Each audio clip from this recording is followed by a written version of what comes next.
Saudara, hingga pagi ini masih terus kita memantau terkait dengan perkembangan di mana banjir menggenangi wilayah Jakarta sejak Selasa hingga Rabu pagi hari ini. Di mana dari data yang kami dapatkan ada 54 RT dan 23 ruas jalan yang terendam oleh banjir. Selain tadi yang kami sudah bahas yang berada di wilayah Jakarta Utara tepatnya di Kelapa Gading pun juga yang berada di wilayah Jakarta Timur tepatnya di wilayah Kebonpala. Dan sejumlah daerah saudara masih terus terendam banjir akibat dari intensitas hujan yang begitu tinggi sejak Selasa kemarin. Dan pertanyaannya apakah hingga saat ini di bulan-bulan Januari menuju Februari ini Jakarta diprediksi akan mengalami intensitas hujan yang cukup tinggi dan merata di setiap harinya. Kita saat ini saudara sudah terhubung dengan Kepala BMKG Dwi Korita Karnawati. Selamat pagi Bu Dwi Korita. Selamat pagi Mas Mario. Assalamualaikum warahmatullahi wabarakatuh. Terima kasih Ibu sudah bergabung di Breaking News Kompas TV pagi ini. Bu, bisa dijelaskan terkait dengan intensitas hujan yang begitu tinggi ini sejak Selasa kemarin hingga saat ini dan akhirnya mengakibatkan banjir di wilayah Jakarta?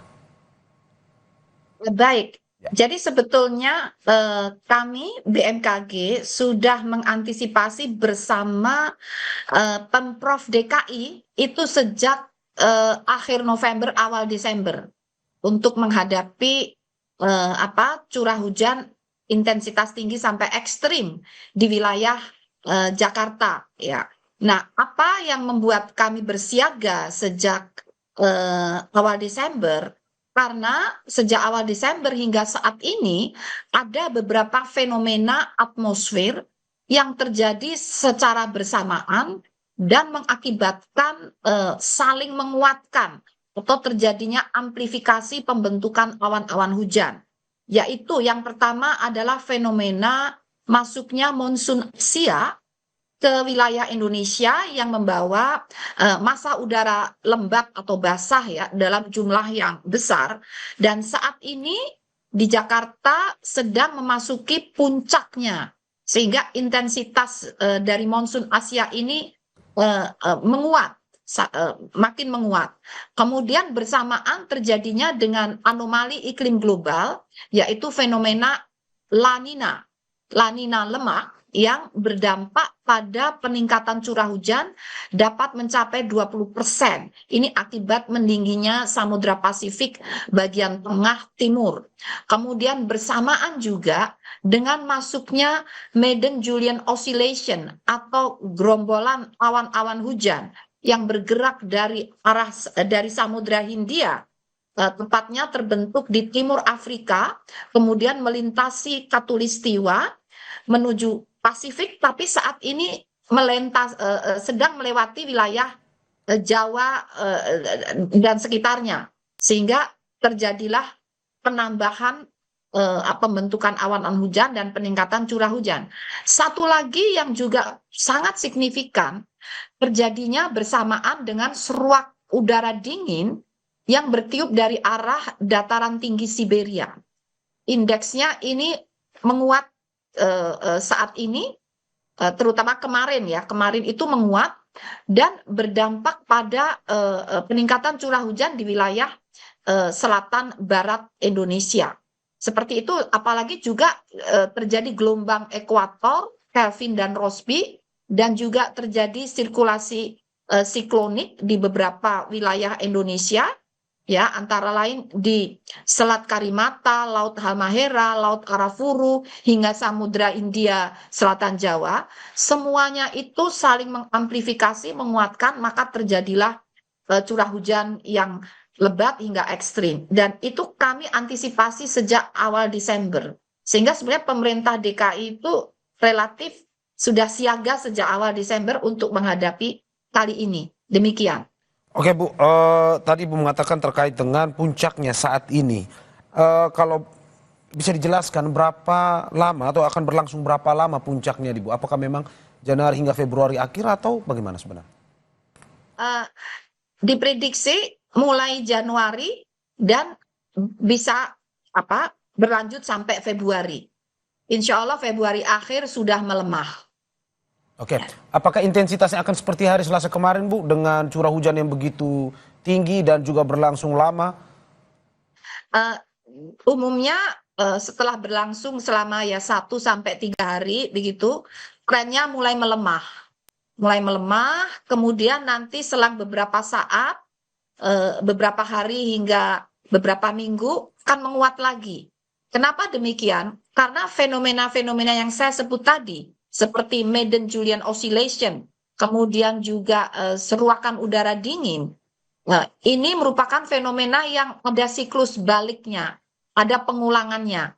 Itu kira-kira akan berbalik lagi dalam kurun 30 hari sampai 40 hari. Jadi akan ada kejadian yang sama lagi dalam kurun waktu tersebut. Demikian. Oke, Bu, apakah akan merata di seluruh wilayah Jakarta atau akan ada mungkin saja di wilayah-wilayah Jakarta yang lebih spesifik atau di pinggiran Jakarta, perbatasan misalkan di Bekasi, Tangerang? Nah, itu sulit kami sampaikan sekarang ya, karena itu juga tergantung dari arah dan kecepatan angin, Ya. gitu ya. Kalau jadi kadang bisa hanya di wilayah tertentu, misalnya Jakarta Selatan aja atau Jakarta Barat, tapi bisa juga merata. Jadi tergantung anginnya, bagaimana kecepatan dan arah angin. Tapi poinnya, waktu itu kami dengan Bapak Gubernur, ya siaganya seluruh DKI, seluruh Jakarta gitu. Gitu. Jadi tidak khusus Jakarta Utara, jadi tidak kami menganggap eh, peluangnya akan sama terjadi di seluruh wilayah Jakarta. Ini kesiapsiagaannya loh ya. Tentang kejadiannya nanti bagaimana prediksi anginnya. Demikian. Oke, Arah Bu. dan kecepatan angin ya. Oke, seperti yang Ibu sampaikan tadi bahwa sudah ada prediksi bersama Pemprov Jakarta sejak Ya. bulan November kemarin. Dari prediksi yang dilakukan saat itu, apakah dari BMKG juga memberikan usulan-usulan terkait apa yang harus diantisipasi terkait dengan ini pada Pemprov DKI? Jadi yang kami sampaikan adalah Ya. kemungkinan jadi gini, ini kan suatu data dan fakta ya. Dengan adanya perubahan iklim global ini, maka intensitas hujan itu trennya semakin menguat, frekuensi kejadian ekstrim semakin sering, dan durasinya makin panjang. Sementara itu, sarana prasarana pengendalian sumber daya air itu kan dibangun beberapa puluh tahun yang lalu. Dikala saat itu desainnya itu belum memperhatikan adanya tren lompatan intensitas dan frekuensi hujan akibat dampak perubahan iklim. Sehingga ada kemungkinan seandainya diasumsikan sistem pengendaliannya sudah sempurna baik ya, tidak ada sedimentasi yang menyumbat ya, volume kapasitasnya maksimal atau optimal, tetapi kalau desainnya sudah 20 tahun lebih yang lalu, bahkan sampai 30 hingga 50 tahun yang lalu, tidak didesain untuk menghadapi fenomena hujan yang terjadi saat ini. Sehingga kemungkinan overflow itu akan terjadi. Itu yang sudah kami diskusikan dengan Bapak Gubernur dan seluruh jajarannya. Sehingga harus ada ekstra ya. Selain tentunya kapasitas itu harus dimaksimalkan ya. Sedimentasi harus dibersihkan ya, volumenya harus dimaksimalkan. Kemudian juga pemompaan ya, kemungkinan tergenang itu juga sangat mungkin terjadi. Selain kapasitasnya memang tidak dirancang untuk menghadapi ekstrim yang terjadi saat ini, juga barangkali pemeliharaannya juga harus ditingkatkan ya, dalam konteks volume kapasitas tampungnya harus dijaga. Seperti itu menjadi bahan pemikiran saat itu, dan nampaknya nampaknya pemerintah Provinsi Jakarta mewaspadai hal tersebut. Demikian. Oke, Ibu mau bilang bahwa fenomena hujan pada tahun ini berbeda dengan tahun-tahun sebelumnya? Bukan begitu. Jadi fenomena semakin ekstrim ini paling tidak ada tren peningkatan sejak tahun 80-an ya. Ya. Dan sekarang semakin gitu loh. Oke. Padahal sistem tata kelolanya misalnya didesain sebelum tahun 80 gitu ya. Oke. Tapi memang selalu ada peningkatan setiap tahunnya, Pak. Berarti tahun ini lebih meningkat dari tahun kemarin, Bu? Karena tahun kemarin itu fenomena anomali iklim globalnya El Nino. El Nino itu sifatnya membuat kering, mengakibatkan musim kering yang berkepanjangan. Sehingga musim hujan tahun lalu itu ditahan, dihambat oleh El Nino.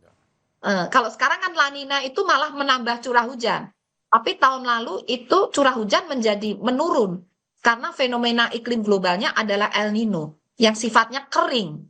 Nah, namun tahun 2020, 21, 22 lebih tinggi dari saat ini.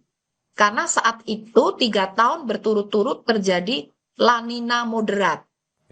Sehingga lebih tinggi. Kali ini tidak setinggi tahun 2020. Insya Allah. Oke. Demikian. Oke, Bu, kalau melihat tadi Ibu menjelaskan setiap tahun semakin tinggi tahun ini lebih tinggi daripada tahun kemarin, apakah mungkin saja dari BMKG memprediksi bahwa mungkin jika intensitas hujan yang begitu tinggi dengan kesiapan wilayah Provinsi Jakarta yang hari ini masih terjadi banjir juga, kalau memang tidak ada antisipasi lebih lanjut, apakah mungkin akan terjadi banjir besar di Jakarta?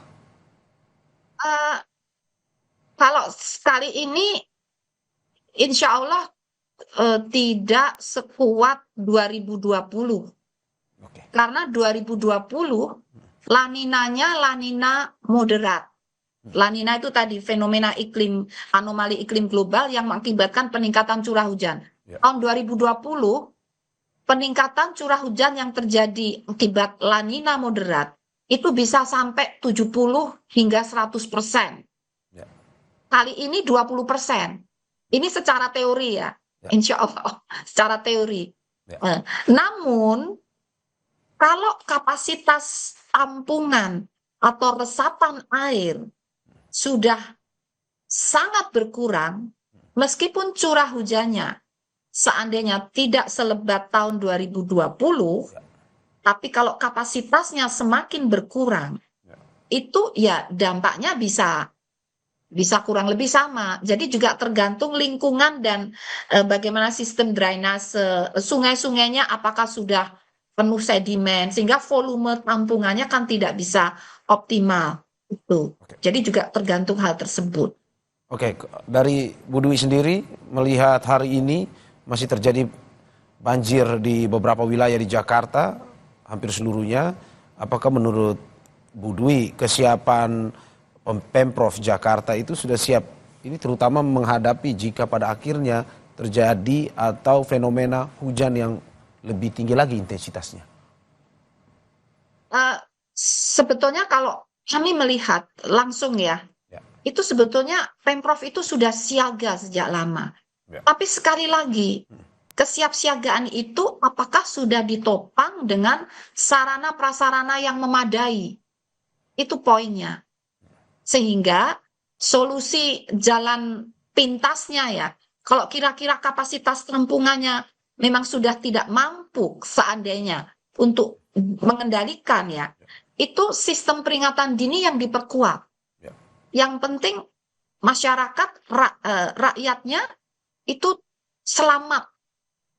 Jadi ada peringatan dini, kemudian diungsikan sebelum itu terjadi. Sehingga satu-satunya jalan, bukan satu-satunya, salah satu jalan keluarnya adalah di mana kita tidak dalam kondisi kapasitas infrastruktur yang memadai, lingkungan yang memadai, sistem peringatan dini adalah penyelamat. Yaitu mengungsikan mereka sebelum banjir itu datang. Demikian. Terima kasih Kepala BMKG Dwi Korita Karnawati. Semoga apa yang disampaikan memberikan masukan juga. Tidak hanya soal antisipasi tapi juga peringatan dini kepada masyarakat Jakarta terutama agar bisa waspada terhadap fenomena hujan yang tinggi yang akhirnya menyebabkan banjir di wilayah Provinsi Jakarta. Terima kasih sekali lagi Ibu, sehat selalu. Saudara jangan kemana-mana karena Breaking News Kompas TV akan segera kembali. Usai jeda.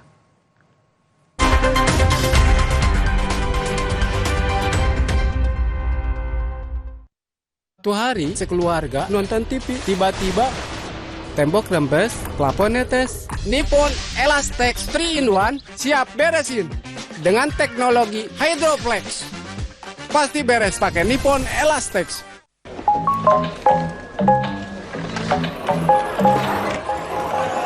Easy. Find a pet-friendly Italian restaurant with outdoor seating nearby and text it to Luca.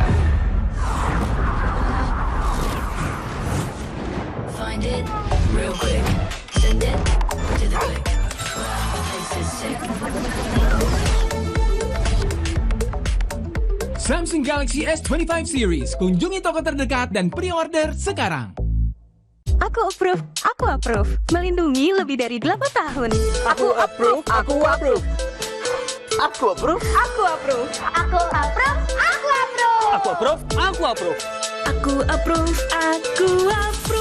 Kita memasuki adu penalti. Di saat penting, kita perlu yang terbaik. Aqua 100% murni, alirkan kebaikan alami, dukung 100% performa. Aqua 100% murni, pilihan timnas Indonesia.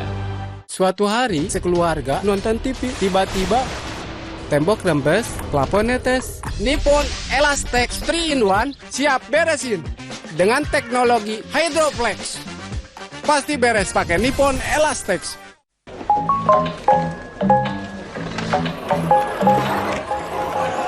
Easy. Find a pet-friendly Italian restaurant with outdoor seating nearby and text it to Luca. Find it real quick. Send it to the quick. This is sick. Samsung Galaxy S25 series. Kunjungi toko terdekat dan pre-order sekarang. Aku approve. Melindungi lebih dari 8 tahun. Aku approve.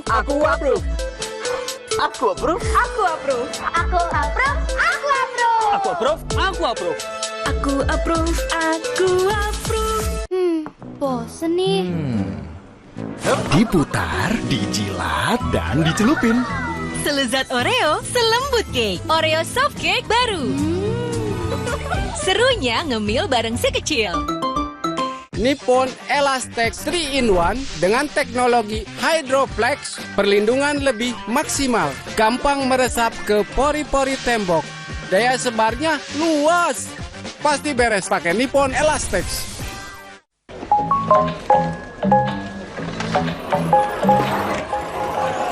Easy. Find a pet-friendly Italian restaurant with outdoor seating nearby and text it to Luca. Find it real quick. Send it to the quick. This is sick. Samsung Galaxy S25 series. Kunjungi toko terdekat dan pre-order sekarang. Aku approve. Melindungi lebih dari 8 tahun. Aku approve.